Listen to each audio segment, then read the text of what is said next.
Bonsoir, bienvenue sur la Libre Antenne. Ce soir, émission exceptionnelle avec, j'ai envie de dire, vous en avez rêvé, Meta TV l'a fait. Bienvenue Alain Soral à la Libre Antenne. Merci à vous. Bah écoute, merci à toi d'avoir accepté notre invitation. Alors, il faut encourager la dissidence. Il faut encourager.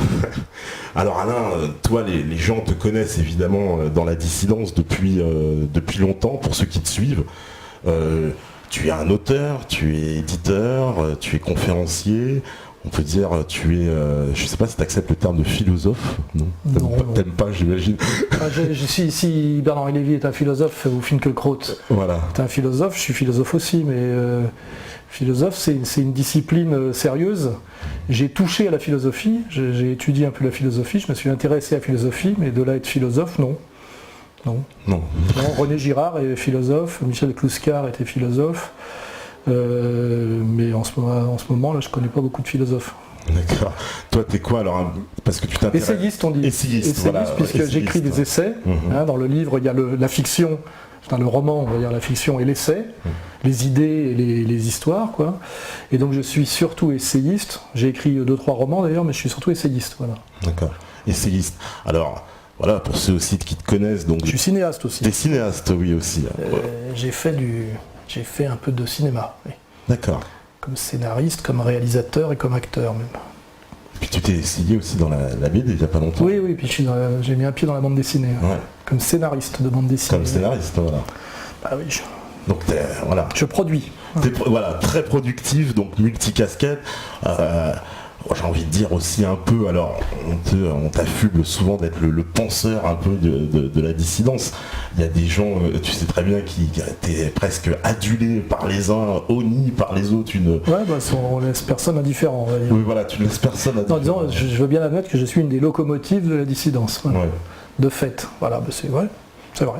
Mais en plus, ce rôle-là, il est venu, on va dire, au fur et à mesure. C'est pas quelque chose, qu'est-ce qui s'est passé? C'est-à-dire qu'il y a eu le public qui a basculé, tu as fait basculer un public en fait dans tes analyses, qui a été convaincu par tout ce que tu défendais.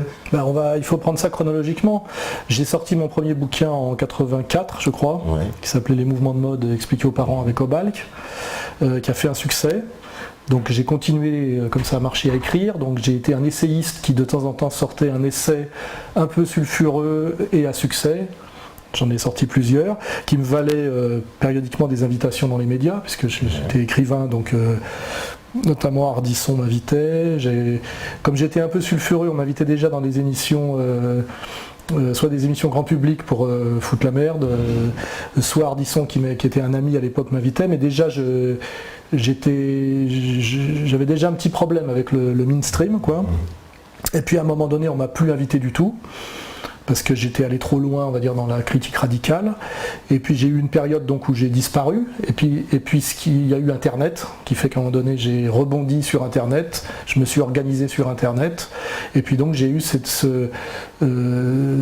après cette période de mise au placard des médias dominants, j'ai eu cette résurrection par Internet. Et puis aujourd'hui, Internet a pris une telle ampleur que finalement les médias mainstream parlent de moi comme celui qu'on ne verra pas dans les médias mainstream, mais dont tout le monde sait qu'il existe sur Internet. Je suis un peu devenu une sorte de Fantomas, ou de Zorro, là je sais pas quoi. C'est assez agréable, parce que je suis jamais invité, et il faut toujours que... Je regardais l'autre jour, enfin j'ai pas regardé, mais on m'a relayé le petit Nicolas Bedos, qui a fait son petit numéro l'autre soir chez Ruquier à la grand-messe du service public, peut pas s'empêcher de citer mon nom à peu près à chaque fois.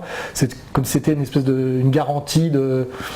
Je sais pas, c'est un label comme Cité Dieudonné, Cité Soral, en général pour leur cracher la gueule, mais c'est bien, parce que pendant une longue période, l'idée le mot d'ordre était rien sur Soral. J'ai vécu ça. Parce que tu es devenu le curseur absolu, si j'ose dire, voilà, le fait de dire si moi j'aime bien la Soral, ça clive. Voilà, ça clive. Comme on dit pour Finkielkraut à l'académie, ça clive. Ça clive. Donc on arrive, c'est dingue que tu sois arrivé à ce stade, c'est-à-dire que vraiment t'es le curseur, quoi. C'est-à-dire que quelqu'un en fait qui va, on va dire, un peu défendre tes analyses, quand bien même il va dire oui je suis pas d'accord avec tout, ah non mais t'aimes bien quand même ce qu'il dit, c'est bon, c'est le bûcher. C'est plutôt bon signe. Les gens qui font consensus en général, pas. c'est souvent qu'ils n'ont pas grand-chose à dire. Donc je suis étonné parfois de la virulence des gens qui m'attaquent, parce que finalement je dis pas grand-chose. Je continue à dire des trucs que disaient beaucoup de gens dans les années 60, 70 jusqu'au milieu des années 80 en fait. En fait, je suis de par mon âge, puisque c'est vrai que je suis un peu plus vieux que beaucoup de jeunes de la dissidence, parce que j'ai passé les 55 ans là, finalement je suis quelqu'un qui reste sur une ligne comment dirais-je, de commentateurs publics français des années 60-70 en fait. Tout ce que je dis c'est déjà dans les films d'Audiard des années 60 quoi. Mais aujourd'hui, si Audiard revenait et sortait un film aujourd'hui, il aurait eu 10 procès de communautés diverses pour machisme, misogynie, antisémitisme, racisme, homophobie, etc. quoi. C'est l'époque qui a bougé. En fait, moi je suis resté finalement dans une tradition que j'ai continué à incarner au-delà d'une certaine époque. Et c'est aujourd'hui, on est tombé dans une espèce de dictature du politiquement correct qui fait que ce que je dis paraît extravagant dans les médias mainstream et pour les commentateurs officiels, alors qu'en fait, si on regarde les émissions même des années 80, là, quand on regardait l'émission de Pollack. L'émission de Pollack. Que je ne me rappelle plus du titre, mais. J'ai oublié, c'était ce soir. C'était sur la une. Sur la une. C'était exact, ça correspond exactement à ce qu'on fait sur les médias dissidents aujourd'hui. Ce qui veut bien dire que s'il y a des médias dissidents aujourd'hui, c'est parce que les médias officiels ont abandonné toute leur. Ont tué tout débat, quoi. Ont rompu tourner le dos à leur mission, on va dire, quoi. Mais ils sont vraiment tenus, parce que par exemple toi, c'est vrai que tu es souvent cité en exemple dans les médias, c'est vrai que tu as cette position où on te cite et on dit oui non on l'invitera pas, quoi. On veut pas, ils sont. Mais surtout ils n'ont pas le droit de m'inviter. Droit de réponse, l'émission de Pollack. Esprit droit de réponse. Pour ceux qui veulent regarder des droits de réponse avec Choron, avec HDG, etc., vous verrez comment ça se passait à l'époque. Aujourd'hui ça ne pourrait exister que sur internet dans une cave, quoi. C'est plus possible, alors qu'à l'époque c'était sur la une. Comme quoi il y a une régression totale de la liberté d'expression, du libre débat, c'est ça qu'il faut constater. C'est une montée de la dictature en réalité. Alors en plus, toi qui es donc le président fondateur de l'association Égalité Réconciliation, donc c'est aussi, on va en parler, parce que cette association ça a été quand même aussi presque un nouveau point de départ aussi dans ton parcours, c'est-à-dire parce moi j'ai toujours fait de la politique. J'ai toujours été un pied j'ai toujours été dans l'aventure collective déjà. Je suis très peu individualiste contrairement à d'autres. Et au début j'étais dans un groupe de peintres quand j'ai fait les Beaux-Arts. J'ai toujours été dans l'aventure collective avec toujours une dimension à la fois culturelle, artistique et politique. Parce qu'à un moment donné j'étais au Parti communiste et j'avais monté un truc qui s'appelait le collectif des travailleurs des médias. Dont le symbole était deux piolets croisés, par référence à Ramon Mercader, parce qu'on était considéré comme stalinien, n'est-ce pas ? On était déjà très très anti-trotskiste, et c'était déjà une aventure collective. On publiait un petit journal qui s'appelait La Lettre Écarlate, et c'était déjà un truc qu'on faisait à plusieurs. Moi, Marc Cohen, Jean-Paul Cruz. Pour ceux qui ont un peu de culture historique, Marc Cohen c'était les jeunesses communistes d'Evry, Jean-Paul Cruz c'était le délégué CGT de Libération. Donc j'ai toujours fait des trucs à la fois culturels, politiques et collectifs. Voilà. Donc je continue et à un moment donné, quand j'étais plus jeune, j'adhérais à des trucs qui existaient déjà on va dire c'est plutôt ça, je me rejoignais les trucs qui existaient déjà, puis quand il n'y a plus rien eu, après avoir tenté le Front National, comme tu sais, et j'ai vu que c'était pas tout à fait possible, sans critiquer spécialement, mais enfin c'était pas mon truc. J'ai monté Égalité Réconciliation parce qu'il n'y avait rien, quoi, pour pouvoir fonctionner collectivement dans quelque chose qui correspondait un peu à cette vision transcourant qui est la mienne, mais qui est pareil, qui est une tradition qui est aujourd'hui niée et étouffée, mais qui a toujours existé aussi. Parce que justement, Égalité-Réconciliation, alors qui est sur une ligne très particulière, puisque c'est une ligne, alors gauche du travail, droite des valeurs, hein, puisque ça c'est votre slogan. Mais j'ai presque envie, alors moi je le décris un peu comme une espèce de réconciliation entre la France, entre guillemets, de souche, on va dire, profonde, et cette France urbaine qui est plus issue de l'immigration. Oui, c'est une des composantes. C'est aussi réconciliation sur le plan des rapports de classe entre le petit salariat, historiquement le prolétariat, et la classe moyenne auto-entrepreneuse. C'est cesser d'opposer les deux, ce qui a toujours été la manipulation, comment dirais-je, à la fois des professionnels de la politique au niveau syndical et de gauche, et en même temps, ce qui a toujours intéressé le patronat, et notamment la banque, c'est d'opposer violemment, par ses agitateurs et ses manipulateurs, ce qui constitue le peuple, c'est-à-dire la classe moyenne entrepreneuse et le prolétariat salarié, et les opposer toujours violemment, comme antagoniques avec le concept de petite bourgeoisie, etc. Parce qu'en réalité, quand ils s'allient, c'est la force productive en fait dans son ensemble, ils deviennent... Ils peuvent prétendre accéder au pouvoir. Et donc il y a toujours eu un énorme travail qui a été fait, et à gauche et à droite, pour empêcher la classe moyenne productive et le prolétariat de fraterniser. Et moi, dans mon analyse, ça s'appelle le peuple, le peuple du travail. Et c'est cette réconciliation, donc gauche du travail, droite des valeurs, interprétée d'une autre façon que la tienne, mais tout ça est valable, qui est pour moi un processus subversif et révolutionnaire. Et c'est d'ailleurs ce qui fait très très peur à tous les idéologues dominants, parce que tout de suite ils crient au fascisme.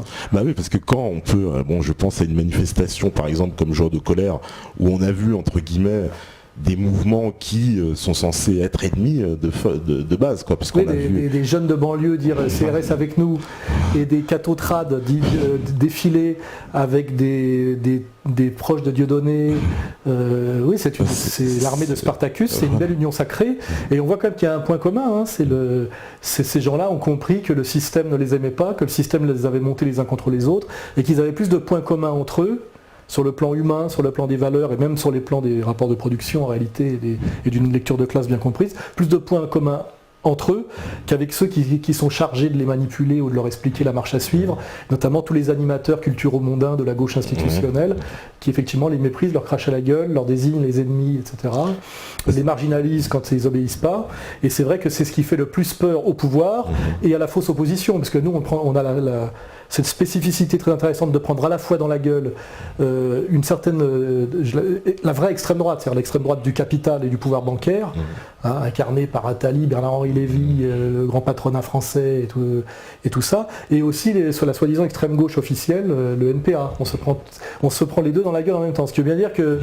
y a quand même une connivence à minima entre les deux. Il suffit de regarder d'ailleurs Besancenot discuter avec Attali en disant que c'est lui qui lui livre rouge avec son vélo à Neuilly ou je sais pas quoi. Ils se font des clins d'œil, ils se font des mamours, effectivement ils travaillent ensemble. Si un jour vous avez de la fausse prod, vous pourrez montrer l'extrait. On pourra montrer cet Il est très très éloquent quand on voit comment Attali et Besancenot discutent. Ça ne se passerait pas comme ça tout à fait avec moi. Vous pouvez le vérifier avec Besancenot. Il y a un précédent. Oui, il refuse de débattre d'ailleurs. Il a refusé de débattre avec moi, m'a fait interdire d'antenne chez Moati, est venu pour dire que j'avais pas eu le courage de venir et m'a craché à la gueule. Ce qui veut dire que c'est une salope professionnelle. Ce qui est la marque des trotskistes, le mensonge systématique comme stratégie. Cette idée là de leur morale et la nôtre, qu'il y aurait deux morales et que soi-disant le projet révolutionnaire permettrait tout sur le plan moral. Ce qui est dégueulasse parce qu'en plus à la fin c'est ils rallient le MEDEF, donc il ne reste que leur immoralité finalement. C'est quand on s'assoit sur la morale commune, soi-disant parce que la fin justifie les moyens et qu'on oublie la fin en cours de route, il reste plus que l'immoralité. Et c'est l'histoire du trotskisme, au moins français, occidental, parce que le trotskisme en Amérique latine, je ne sais pas trop ce que c'est, le trotskisme en Russie c'est autre chose, mais en tout cas le trotskisme occidental c'est ça. C'est le mensonge et la manipulation permanente, en dernière instance toujours au service du pouvoir, de l'argent. On voit où finissent tous les trotskistes. Ils ont tous très mal fini. Alors c'est vrai que on m'a beaucoup parlé beaucoup de gens t'ont vu en vidéo donc ce samedi, et il y a une phrase qui les a beaucoup interpellés. C'est à un moment donné que tu as déclaré vouloir prendre le pouvoir. J'avais un petit sourire quand je disais ça.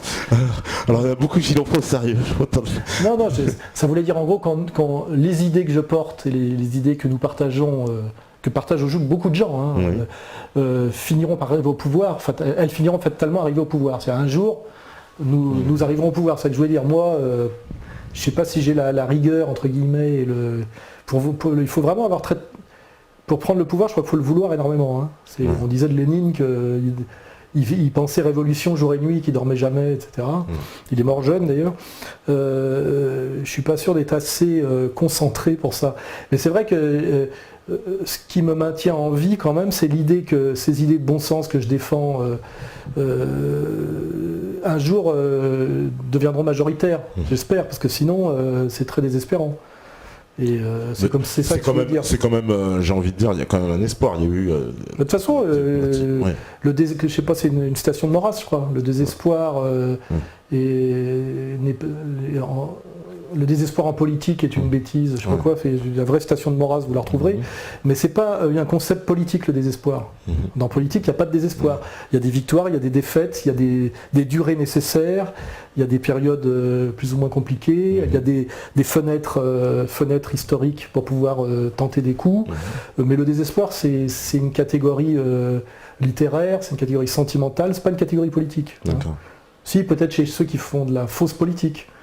On va pas une espèce de romantisme gauchiste où ils pourraient peut-être basculer dans le désespoir, mais parce qu'ils ont toujours fait de la psychologie en pensant faire de la politique. Mais dans la vraie politique, il n'y a pas de désespoir. Donc on est dans un engagement, on est dans un combat, on est dans une lutte, on est dans une résistance, on est dans un travail d'organisation, de réseau, de survie, de projet, et voilà, vaille que vaille, quoi. Je veux dire, c'est comme ça. Donc moi, je vous dis, j'ai 55 ans, finalement je suis toujours vivant, on m'a prédit la catastrophe depuis déjà le milieu des années 80. Tous les gens m'ont dit tu vas droit dans le mur, tu fais trop ceci, tu fais pas assez de concessions sur cela. Tous les gens m'ont toujours dit que ça allait très, très mal se passer, très mal finir pour moi. Et finalement, même si ça finissait demain, j'ai vécu 55 ans d'une vie assez rock'n'roll et assez conforme à ce qu'étaient mes rêves quand j'avais 17-18 ans, parce que je pense que c'est ça le secret. Quand j'avais 17-18 ans, j'étais à l'extrême gauche, parce que tout le monde était à l'extrême gauche à l'époque. Hein. C'était vraiment l'idéologie dominante. Et pour moi, une vie réussie, c'était une vie où on faisait la révolution, où on remettait la bourgeoisie à sa place, où voilà, on n'était pas, on avait c'était l'époque des grands récits historiques et des grandes visions politiques. Et en fait, je rêvais d'être dans le débat public, je rêvais d'écrire, je rêvais de batailler, et ma vie ressemble à ce dont je rêvais à 18 ans, ce qui n'est pas le cas de beaucoup de gens. Il y a beaucoup de gens qui ont beaucoup plus de raisons d'être malheureux que moi, parce qu'ils se sont rêvés poètes ou révolutionnaires ou acteurs majeurs à 18 ans, et puis 20 ans ou 30 ans après, ils vendent des assurances, ou ils tiennent une épicerie, ou ils ferment leur gueule et ils tapinent comme tous ceux que j'ai connus à l'époque, hein, puisque j'ai connu tous les petits qui ont pris les places aujourd'hui, je le répète, les Wiesmann, les Becbédé, je les ai tous connus pro-palestiniens, révolutionnaires, voulant tout casser, crachant sur leurs aînés, etc. Et ils sont tous rentrés dans le rang, comme dans la chanson de Jacques Brel. Hein. Les bourgeois, c'est comme des cochons. Ils sont devenus eux-mêmes des cochons bourgeois sans aucun problème sur la durée. C'est pour ça que moi je dis il faut rien penser de définitif d'un type avant qu'il ait 40 ans. Parce qu'en réalité, c'est à 40 ans qu'on voit la solidité et la stabilité. C'est pour ça que la catégorie jeune est une pseudo-catégorie politique et sociale, parce que c'est la catégorie d'ailleurs de l'ennemi, hein, le jeune. Parce que la jeunesse est quelque chose qui ne dure pas. Hein, alors que la pauvreté, par exemple, ça peut durer, la négritude, ça peut durer, mais la jeunesse, non, c'est pas une catégorie, c'est une pseudo-catégorie. Et tous les jeunes cessent de l'être à un moment donné, et beaucoup abandonnent leurs idéaux de jeunesse en cours de route. Hein. Donc moi, le sérieux, c'est de dire, tant qu'un mec n'a pas 40 ans, je me fous un peu de ce qu'il raconte et j'attends de voir. Hein, et vous pouvez vérifier que dans la dissidence, c'est un critère très très valable. On attend de voir. Les 3 quarts des types disparaissent. Moi, j'en ai vu... qui soi-disant allaient casser la baraque, m'expliquer comment fallait faire. Il suffit d'attendre et ils disparaissent. Ils rentrent dans le rang, ils se marient, je ne sais pourquoi, ils s'achètent une rente, une situation, ils disparaissent, ils passent à autre chose, etc. C'est des lois de la vie, quoi. Donc, voilà. Et puis aujourd'hui, dans le monde professionnel, plus que jamais, lorsqu'on expose ses idées, on se met en danger. Ça, c'était pas le cas encore il y a une dizaine d'années, une quinzaine. Moi, tous les bouquins que j'ai publiés à l'époque, Sociologie du dragueur, vers la féminisation, Abécédaire de la bêtise ambiante, Socrate à Saint-Tropez, j'ai quand même écrit 12-13 bouquins là, hein, pour des fois des gens qui se demandent pourquoi je parle. Je parle parce que j'ai pu écrire et publier 13 bouquins, ce qui représente 15 ans de travail. C'est pas juste parce que j'ai une grande gueule. Il y a une légitimité, il y a un travail derrière. Mais je crois que pratiquement aucun des bouquins que j'ai écrits à l'époque ne pourrait sortir aujourd'hui. Les éditeurs ne voudraient pas les éditer. Et ils auraient tous une multitude de procès. Il y a vraiment une dictature du politiquement correct qui s'est imposée en France, une judiciarisation extrême, où maintenant, dès qu'un type fait un bouquin, un film, etc., où il y a un peu de contenu, un peu de critique, il se prend dans la gueule des avocats et des procès. Et moi, là, je suis régulièrement convoqué par des juges d'instruction, parce que des gens comme Caroline Fourest, ou même des repris de justice, là, comme un certain... j'ai oublié son nom là, enfin, le plus gros escroc actuel, l'escroc à la taxe carbone, un type de la communauté là. Il me fait un procès parce qu'il estime que je le diffame, alors que je raconte effectivement qu'il a détourné 1,6 milliard d'euros et qu'il est actuellement en tôle, mais les mecs font des procès à tour de bras maintenant. Si vous dites quelque chose d'un peu critique aujourd'hui, en citant des noms, si vous restez dans les idées, ça peut encore aller. Peut-être comme Michéa, vous parlez que de concepts, mais en citant des noms, même si les types sont des assassins, des types condamnés, ils vous attaquent quand même. Je crois que c'est Joe Le Corbeau d'ailleurs vient de m'envoyer un mail pour que je relaie, pour me dire que El Fassi, l'ordure intégrale qui se permet de mettre des gens en danger de mort en balançant des infos sur son truc, se permet de faire convoquer au tribunal Joe Le Corbeau. Alors que le type, normalement, devrait être arrêté immédiatement par la police et incarcéré pour ce qu'il fait. Mais voilà, c'est comme ça aujourd'hui. Donc, effectivement, dictature du politiquement correct. Sur une ligne idéologique bien précise, avec des gens qui ont des passe-droits permanents, qui peuvent cracher sur les Noirs, sur les musulmans, sur les dissidents, insulter, diffamer, quand un certain Kuckerman déclare que c'est moi le responsable de la tuerie de Bruxelles.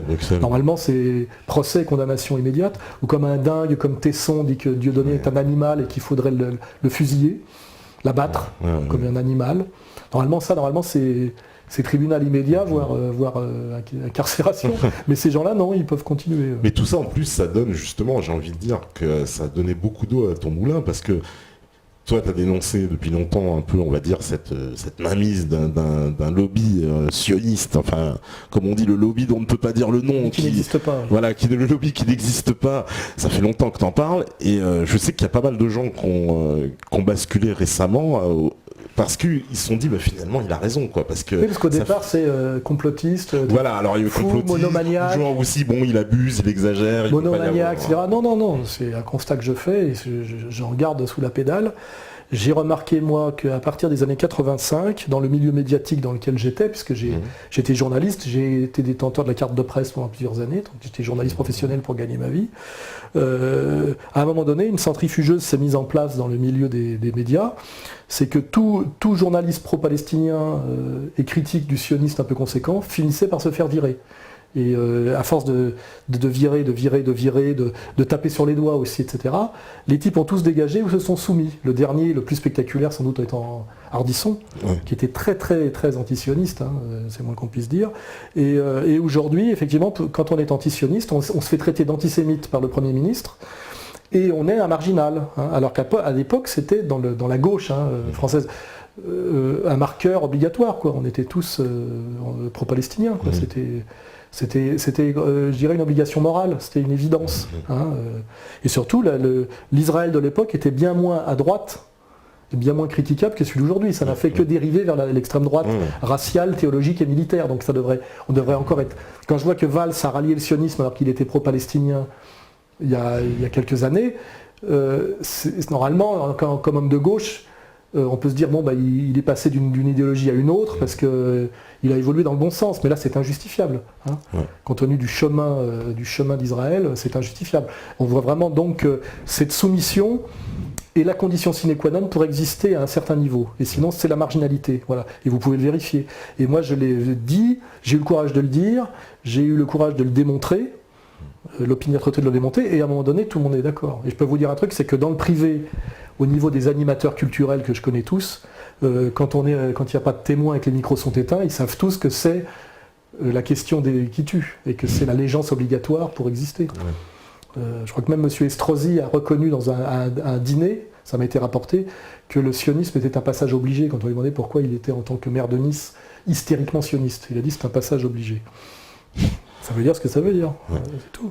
Donc ça t'a vraiment, on va dire, donné raison sur la longueur, où plein de gens se sont mis à réagir en disant, finalement c'est vrai qu'il y a un lobby tout puissant qui existe. On l'a vu, l'affaire Dieudonné. Le marqueur le plus évident et le plus incritiquable, c'est le dîner du CRIF. Ouais. Et d'ailleurs, la dernière fois que j'étais chez Tadi, qui est un peu le successeur d'Ardisson, et que j'avais répondu à un petit journaliste en face de moi, il m'avait dit je parlais de ça, puis il me dit protocole des sages de Sion. Je fais non, dîner du CRIF. Et là, Weizmann, il s'appelait, le petit Marc Weizmann, qui vient de me contacter, soi-disant il veut me rencontrer parce qu'il écrit un livre. Ils veulent tous me rencontrer pour me faire parler, ces gens-là. Et j'ai dit oui, le dîner du CRIF est la preuve, effectivement, qu'il y a un lobby tout puissant qui convoque tout l'appareil politico-médiatique et tous les corps constitués et qui leur dicte la marche à suivre pour l'année à venir, et que c'est en fonction de cette boussole-là qu'ils monteront ou qu'ils descendront dans la hiérarchie du pouvoir. Et c'est, quand je dis ça, c'est incritiquable. C'est absolument démontré. Et là, c'est un vrai problème. Hein, parce que toi, ils t'ont vraiment boycotté à partir du moment où tu as, on va dire, justement, parlé du sionisme. Avant, ils acceptaient en fait ta parole, même si elle était... Avant, j'étais sur le féminisme. Oui, voilà. J'étais sur des sujets un peu moins centraux. Mais ce qui m'a fait exploser dans cette histoire, il faut le dire, c'est quand j'ai soutenu Dieudonné. Quand Dieudonné a été diabolisé avant qu'il fasse mes excuses, à l'époque de chez Fogiel, les médias cherchaient quelqu'un pour le défendre dans les médias. Donc les téléphones sonnaient et personne ne voulait y aller parce que les professionnels savent que c'est se mettre le lobby à dos et qu'à terme c'est du suicide. Et moi j'ai accepté, alors que j'étais pas pote avec Dieudonné du tout même, je le trouvais très anti-Front National, caricaturalement et très peu cultivé politiquement à l'époque. J'ai accepté d'y aller parce que je trouvais que c'était scandaleux ce qui lui était arrivé après son sketch chez Fogiel. Et j'y suis allé chez Vermus, etc. Enfin, vous pouvez regarder les vidéos. Et c'est ça qui m'a mis dans le rouge. Je me suis fait virer de RMC alors que je collaborais aux Grandes Gueules. Quand j'ai appelé à aller voir le spectacle de Dieudonné, mes excuses en disant que c'était un excellent spectacle. Le lendemain, j'étais débarqué. Je crois que le patron s'appelle Monsieur Veil, je crois. Enfin, je veux dire, c'est assez transparent tout ça. Vous cherchez, vous trouverez.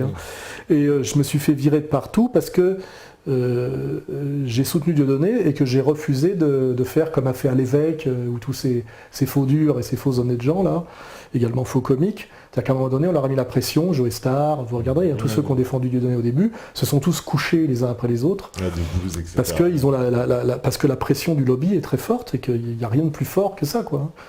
Et moi j'ai dit non et ça m'a valu agression physique, menace de mort.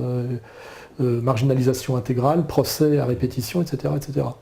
Mais aussi respect d'une certaine population parce que crédible. Voilà. En fait, aujourd'hui, l'antisionisme cohérent, qui va au-delà de la question israélo-palestinienne, vous l'avez bien compris, c'est à la fois ce qui vous diabolise complètement par rapport aux médias mainstream et c'est ce qui vous crédibilise par rapport aux gens qui font la différence encore entre l'honnêteté et la soumission, et ce qui vous crédibilise dans la dissidence. C'est vrai que c'est un des marqueurs forts de la dissidence.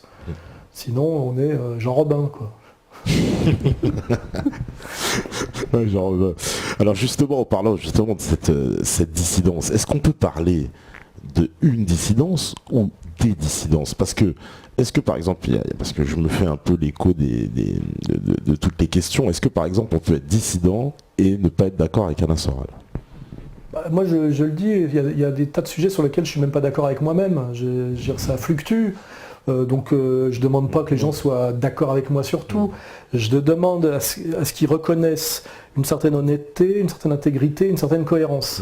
Et puis après, il y a un point de vue. Et le point de vue, c'est là d'où je vois les choses. Ce que j'essaie d'expliquer aux gens, le point de vue, c'est pas une formule littéraire, c'est un concept sociologique pertinent.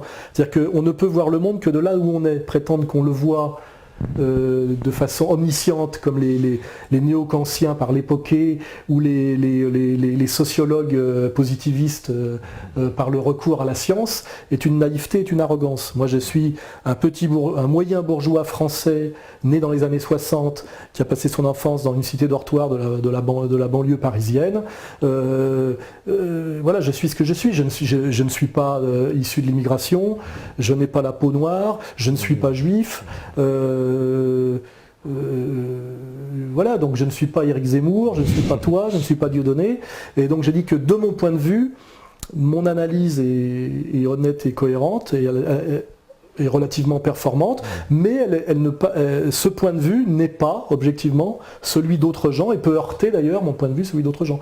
Quand je me mets à la place du français de souche issu du prolétariat et de la violence qu'il subit en banlieue depuis 30 ans, de toutes les nuisances qu'il subit, prolétaire souvent issu d'ailleurs des ex-vagues d'immigration polonaise, espagnole et portugaise, je peux agacer un petit jeune issu plus récemment d'une immigration, un petit jeune de banlieue issu d'une immigration afro-maghrébine, qui ne comprend pas mon soutien et mon empathie pour certains types qu'ils identifient comme des gros beaufs et des fachos. Tout à fait. Ouais, voilà. Mais là-dessus, je reste droit dans mes bottes. Comme quand je défends Le Pen, que j'appelle le résistant suprême et le combattant suprême, j'ai régulièrement des gens qui disent on t'aime bien Soral, mais comment tu peux défendre ce salaud qui a torturé en Algérie? Ça, j'ai plein de questions. Excusez-moi, mais moi, je suis français. Pour moi, Le Pen, c'est un grand combattant français. À un moment donné, il s'est réengagé dans une guerre qu'il n'a pas d'ailleurs déclarée. C'est le gouvernement socialiste de Guy Mollet qui l'a déclaré et qui a voté les pouvoirs spéciaux à Massu et à Ossarès. C'est Mitterrand qui a fait couper la tête en tant que ministre de la Justice à des tas de résistants. Le Pen, même dans cette séquence-là, est totalement respectable par rapport à son point de vue, à son origine et à ses convictions. Et c'est ça que j'essaie de faire comprendre, et là-dessus, je ne transige jamais. Je dis, j'expliquais un jour sur un marché en banlieue, pas loin d'ici, où il y avait pratiquement d'ailleurs que des barbus en djellaba. Je dis, il y a deux catégories de gens aujourd'hui qui sont montrés du doigt et qui ont un problème, je dirais, de vie quotidienne par rapport à l'idéologie dominante. C'est le musulman qui veut vivre sa foi en France et le militant Front National. C'est les deux qui se font cracher la gueule systématiquement par les animateurs de Canal+, et par les vendus de Charlie Hebdo. Et je dis, et pourtant, vous détestez l'un l'autre. Je dis, à un moment donné, vous avez peut-être des choses à vous dire, puisque quand on subit les mêmes attaques par les mêmes, c'est forcément que, au moins par la bande, par le rapport au tiers, on a des points communs. Et que, au moins, moi je prétends pas que tout le monde doit fraterniser à tout prix, mais j'ai horreur des gens qui critiquent sans comprendre. Je pense que la force, la supériorité morale et intellectuelle, c'est de comprendre l'autre. On est toujours plus fort quand on comprend l'autre par rapport à l'autre qui ne vous comprend pas et qui vous dégueule. C'est-à-dire que moi, le mépris que j'ai pour les gauchistes, c'est ils la ramènent mais ils ne comprennent rien. Moi, je comprends exactement ce que c'est qu'un gauchiste. Et c'est insupportable, les gens qui crachent, qui dégueulent et qui expriment aucune compréhension. On peut, même moi, dans ma critique très radicale, non seulement du sionisme, même d'un certain judaïsme, ça découle d'un gros travail de compréhension. C'est ça qui est important. La compréhension, c'est toujours une forme de respect. C'est-à-dire, j'ai étudié la question, je m'y intéresse, je ne nie pas que ça existe, j'essaye de comprendre, ce qui est une forme de respect, et puis surtout ce qui empêche la violence d'une certaine manière. Parce que quand on explique, quand on comprend et qu'on explique, même si on combat, ça évite la phase de violence radicale, émotionnelle, etc. D'ailleurs, les dingos d'extrême gauche sont d'autant plus violents aujourd'hui qu'ils ne comprennent plus rien. Et que leur engagement est devenu totalement illégitime et stupide. C'est pour ça dire qu'ils ne recourent plus qu'à la violence. Et le marqueur type, c'est que une de leurs actions principales aujourd'hui, c'est de brûler et de détruire des livres. C'est quand même très fort pour des gens issus de l'histoire de la gauche. Normalement, c'est un truc de beauf d'extrême droite. Si on regarde Fahrenheit, les autodafés, etc. C'est un peu, alors c'est presque, justement, j'ai presque envie de dire une troisième voie, la voie d'égalité-réconciliation, parce que je sais que toi, tu es très critiqué justement par les mouvements identitaires, comme tu l'as expliqué, que parce que... des ennuis de tous les côtés. J'ai vu des trucs où on dit, non mais Soral, il est islamophile. Baboucholâtre aussi. Ouais, baboucholâtre, etc. Donc finalement, les mouvements d'extrême gauche, ils disent non, il est d'extrême droite. Les mouvements d'extrême droite, vraiment, enfin identitaires en tout cas, ils disent, bah non, Soral, il est limite trop à gauche pour nous. On sait plus. Marxiste aussi. Il y a toute une extrême droite qui supporte pas le fait que je garde un substrat marxiste. Oui, complètement. Pour eux, je suis un rouge. Oui, mais bon, mais ça, c'est quand on fait du transcourant et quand on fait de la réconciliation et quand on se retrouve entre deux courants, entre deux combattants, c'est toujours là que c'est le plus dangereux et qu'on prend des coups. Ouais. C'est beaucoup plus confortable de rester dans un petit milieu bien fermé, avec une espèce de narcissisme comme ça, une auto-reproduction. Ouais, c'est sûr qu'effectivement, je me fais attaquer de tous les côtés en même temps. Mais je suscite aussi le respect aussi de pas mal de gens dans tous ces milieux-là aussi. C'est pas que il y a des identitaires qui respectent ma constance, mon intégrité, le fait que même si je suis pas identitaire, j'explique bien que je comprends la colère identitaire et l'inquiétude identitaire, ce qui est fondamental, ça ne vient pas de nulle part, cette espèce de prurite identitaire aujourd'hui en France. Il suffit de se balader par ici, là, si on est un Français de souche, c'est pour comprendre que l'angoisse identitaire est totalement légitime. Il y a, moi, je suis assez provocateur, donc je vais le faire. Quand je suis à Saint-Denis, au bistrot en terrasse, on fait un jeu entre nous, c'est compter le blanc, ça s'appelle.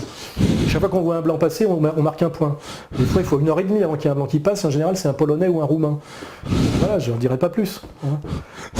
C'est la réalité. Et après, on te dit que la question que tu dois te poser, c'est de savoir si tu es raciste. Tu sais, c'est le mec, il est blanc, il est dans une rame de métro, il y a 80 personnes, il est le seul blanc, et la question qu'il doit se poser, c'est est-ce que je suis raciste ? Il faut arrêter de se foutre de notre gueule. Tu vois. Alors évidemment, bon, c'est comment on en est arrivé là ? Ça, c'est la bonne question. Mais moi, ça me fait, voilà, je provoque là-dessus, j'hésite pas à provoquer. Et je me suis déjà fait insulter par des mecs à cause de ça. Quoi. Oui, c'est ça. Parce que... Le mec, il m'insultait, me traitait de raciste à Bagnolet. Je dis, mais attends, je dis, bon voilà, moi je suis blanc, je suis français de souche, je suis à Bagnolet, excuse-moi, mais je me sens plus angoissé que toi. Le type était un maghrébin, militant syndical, laïque, qui se prétendait musulman parce que c'est la mode. Je citerai pas de nom, chacun sait qui c'est. On s'était affrontés sur Ouma TV. Et le type, je dis, mais comment tu peux traiter les Français de base de racistes quand tu vis à Bagnolet ? Regarde ce que tu as devant toi. Le petit blanc, il est très très inquiet de l'évolution de son pays qui s'appelle la France, qui est quand même un pays qui est en Europe, de tradition chrétienne. Et effectivement, bon, alors après on peut expliquer qu'il s'est passé les choses, mais nier ça, c'est nier cette angoisse, nier cette réalité, c'est très malhonnête, très irrespectueux. Hein, et là-dessus, je ne transige pas. Tu crois par exemple, à ce que fait par exemple Kémy Séba, qui pense que lui, il faut que les descendants d'immigrés retournent en Afrique C'est une démarche totalement honnête, totalement légitime, que je trouve beaucoup plus honnête que celui qui veut rester là, tout en crachant sur la France et en demandant des réparations, qui n'a aucune intention de partir et qui dit que ce pays est horrible, qu'il est entouré de racistes, que c'est insupportable, mais qui veut rester et qu'on lui file du pognon. Je trouve ça beaucoup plus honnête quand on décide que ce pays est insupportable et que c'est horrible de vivre dans ce pays quand on est blanc ou issu de l'ancien empire colonial. C'est beaucoup plus courageux de retourner dans son pays d'origine et d'essayer d'y construire quelque chose, surtout que là-bas on a besoin de cerveau et de bras. Hein. C'est des pays où il y a du développement possible. Et je trouve que la démarche de Kémy Séba est totalement légitime et cohérente. Ça ne veut pas dire qu'il n'y en a pas d'autres. Moi je travaille avec Mathias Cardet, totalement, lui il est dans la logique patriote, mais je vois pas pourquoi les deux possibilités, enfin les deux choses sont possibles. Tu es français d'origine immigrée, issu de l'ex-empire colonial, tu arrêtes, tu fais en sorte d'être heureux dans le pays dans lequel tu as décidé de rester, qui est le tien, qui s'appelle la France, donc tu arrêtes le discours victimaire, un discours d'ailleurs qui t'a été appris par nos maîtres sionistes. Hein. Oui, et puis si vraiment c'est insupportable et que tu es honnête avec toi-même et que tu trouves réellement que c'est insupportable, tu décides de partir, et tu pars, je veux dire, à un moment donné. Mais quand tu restes pour pleurnicher, demander du pognon et cracher, avec aucune intention de partir, tu es un malhonnête et tu es un dépressif. Donc tu es malhonnête et malheureux. C'est la réalité d'ailleurs, on voit bien que ces gens-là sont et malhonnêtes et malheureux. Et moi j'ai pas de respect pour ces gens-là, je dis, vous mettez pas vos... C'est exactement comme je dis j'ai aucun mépris pour le jeune juif français qui se sent très très solidaire d'Israël s'il fait son alia. Il y va. Mais s'il est là uniquement pour nous emmerder avec Israël alors qu'il est censé être français et profiter ô combien de tous les avantages de la France, à un moment donné, il y a contradiction. Hein. Donc je dis, soit tu es français et tu mets ta judéité entre parenthèses et tu la gardes pour chez toi, ta sphère privée, et tu fais à minima, tu te mets sur un discours à la Zemmour, soit tu vas jusqu'au bout de ta logique, tu arrêtes de nous emmerder avec ta LDJ là, et tu fais ton alia et tu pars combattre en Israël, et là tu te démerdes avec les Palestiniens, c'est un autre problème. Mais c'est ça, c'est ce mensonge, c'est la même chose. Hein, je veux dire, voilà. Moi j'ai pas ce problème-là parce que je suis un petit Français de base et moi je me bats pour mon pays et je suis né là. Et alors on pourrait me rétorquer que je suis savoyard, donc français après les Antillais, c'est vrai, c'est vrai historiquement. Mais en tout cas, voilà, oui, moi je me sens très français. Je suis issu de la classe moyenne et mon combat effectivement, c'est que je suis très inquiet pour mon pays, très inquiet. Pour des raisons, je crois, qui apparaissent à de plus en plus de gens aujourd'hui. Hein. C'est un pays en danger, la France, à tous les niveaux. Et je me bats pour essayer d'aider à éviter la catastrophe, en réalité. Donc de ce point de vue-là, je suis assez incritiquable, parce que je pousse jamais ni à la violence, ni à l'extrême, ni à la radicalisation, ni à la ceux compréhension. qui écoutent vraiment ce que tu dis, ils n'ont pas du tout la même image évidemment que de ceux qui te conspuent de l'autre côté. Oui, qui soit ne savent pas réellement ce que je raconte. Parce qu'il y a beaucoup de gens qui disent « T'as lu les livres de Soral ?» Il fait « Ah non, il n'est pas question que je les lise, c'est un facho. » Donc les gens ne savent pas ce que je raconte, ils croient les médias officiels qui sont qui ont atteint un niveau de mensonge inouï. Hein, ça on l'a démontré aussi grâce, tu le fais aussi maintenant. On montre, comme c'est une phrase de moi qui est devenue un peu connue maintenant, c'est un journaliste aujourd'hui, c'est une pute ou un chômeur. Ou alors on fait du journalisme dans une cave, en dissident. Oui, c'est-à-dire qu'on a tellement raconté de saloperies, de mensonges sur moi qu'il y a des gens qui pensent que je suis le diable, quoi, et qui pensent que je suis ceci, cela, etc. Et quand ils outrepassent l'interdiction des médias officiels, parce qu'on leur dit n'allez pas voir, on s'occupe de vous expliquer ce que c'est. Quand ils outrepassent et qu'ils vont voir, il y a très peu de gens qui, au bout d'un moment, ne basculent pas en disant c'est quand même. Je crois que même Bill Guerre, là, l'ancien juge, a dit Soral, c'est plus compliqué que ce qu'on dit. Et je veux déjà dire quelque chose, parce que lui, il est dans le système. Et oser dire ça, déjà, ça veut dire en gros, je suis allé voir et c'est autre chose, quoi. Et c'est vrai que je mets au défi quiconque me crache à la gueule a priori comme ça, de continuer à dire exactement la même chose après avoir passé un certain temps à regarder mes vidéos, avoir lu quelques-uns de mes bouquins, etc. À mon avis, si le type reste exactement sur la même position, c'est qu'il est malhonnête, ou totalement abruti. Hein, quand on regarde aujourd'hui les gauchistes de base, on recrute beaucoup chez les abrutis. Les cadres sont des malhonnêtes et à la base c'est des abrutis. Ils refusent le débat souvent, c'est-à-dire qu'ils sont tombés, comme tu disais tout à l'heure, dans une espèce de violence, mais ils ne veulent pas débattre, par exemple. D'ailleurs, même s'ils voulaient, ils n'ont plus vraiment le niveau, hein, parce que dialectiquement, c'est no passaran, avec une faute d'orthographe, je sais pas, et je leur rappelle quand même que historiquement, passaran, hein, c'est un très mauvais slogan, hein, parce que les républicains, ils l'ont quand même eu dans le baba. Hein. Ouais. Franco est mort dans son lit en 74, donc moi je serais eux, je prendrais un autre slogan que no passaran. C'est un slogan de loser. Hein. Hein, la vérité c'est passaran, les gars.